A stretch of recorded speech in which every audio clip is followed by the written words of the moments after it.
Nga një prej pikave më atraktive të qytetit të Vlorës, pika panoramike është kthyer sot në një vend ku të rrezikohet jeta. Megjithëse çdo ditë me rrezikun e lartë që paraqet kjo pikë turistike e qytetit, vizitohet nga qytetarët e Vlorës, pushues vendas, por sigurisht më tepër në numër turistë huaj, ajo paraqet një rrezik konstant për ta.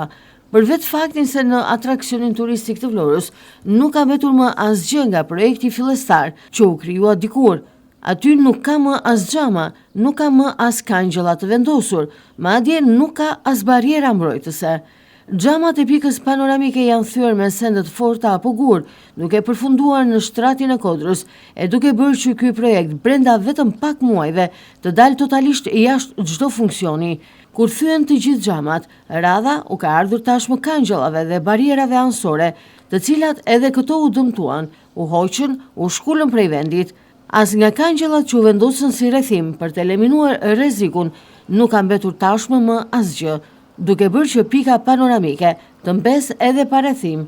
Pas kangjëllave anësore, radha sigurisht u erdhi barierave, të cilat edhe ato nuk u shpëtuan, e ranë prej dëmtimit vandalizmave të shumt, duke përfunduar për tokë.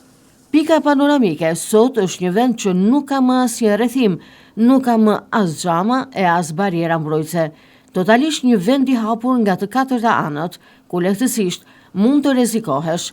I gjithë ky dëmtim i pikës panoramike vjen edhe si mungesë e vazhdimit të atraksionit të Vlorës historikisht, aty ku kanë munguar qoftë edhe kamerat e sigurisë për të bërë të mundur evidentimin e vandalëve e vendosin e tyre përpara çdo përgjegjësie ligjore. Në këto kushte çdo person që ka dëmtuar veprën publike është ndjerë komod, pasi askush nuk i jep fajin e përgjegjësinë që i takon. Në mungesë të përgjegjësisë dhe kulturës qytetare që në Vlorë të gjithë e dim që mungon prej vitesh, as vetë institucionet nuk mbikëqyrin e nuk mbrojnë projektin që i shërben Vlorës, duke i lënë ato në mëshirën e fatit, duke i lënë në dorë të vandalëve që nuk e duan kurse si qytetin, e nuk kanë kulturën minimale për të kujdesur për të.